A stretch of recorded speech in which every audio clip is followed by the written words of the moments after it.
बंधु आज श्रुतिचारण सभा अनुरोध करी आज श्रुतिचारण से प्रदान करेंगे।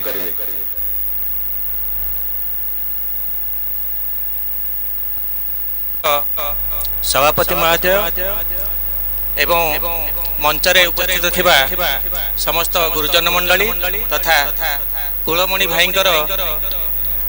सबु आत्मीय निजस्व निजर सबु गुरुजन मंडली एवं तांकर भाई बंधु समस्ते समस्त मोर प्रणाम निवेदन करी। सतरे सर्वप्रथमे मो से कुलमणि भाईंकर अमर आत्मा किपरि सद्गति लाभ करू परम पिता निकट में प्रार्थना करी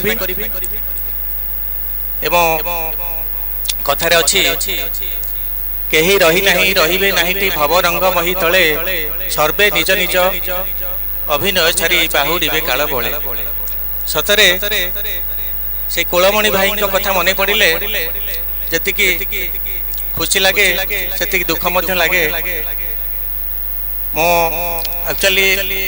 2014-15 मसीह प्रताप सार सांगे परिचित थी एवं जेहेतु तांकर भिणई भाई होचंदी कुलमणि भाई तांकरी से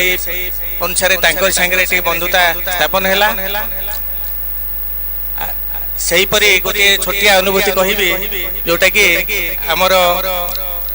नुआरगिरी गोटे नुआ घर तैयारी होता है आमे किछि दिन सेठा रही था एवं कौन सी पारिवारिक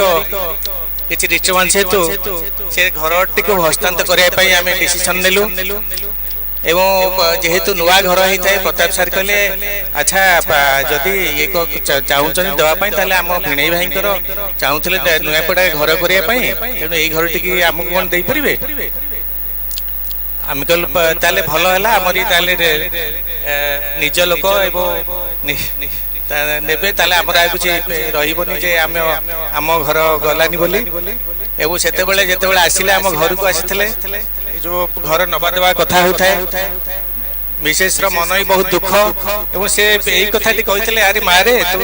किसी चिंता करना यहाँ भी तो घर तू कि चिंता करना यही कथा ही कहते जो स्नेह बड़ा कथा एवं आत्मविश्वास कथा आमको भारी आम हृदय को छुईला। तेणु यही कहवा गले शिक्षा क्षेत्र में अवदान अतुलनीय समाजसेवा क्षेत्र में अवदान अतुलनीय एवं मो शेष पुणी आउ समय नेबिनी परम पिता निकट में प्रार्थना करी अमर आत्मा सद्गति प्राप्त हो एति मोर वक्तव्य।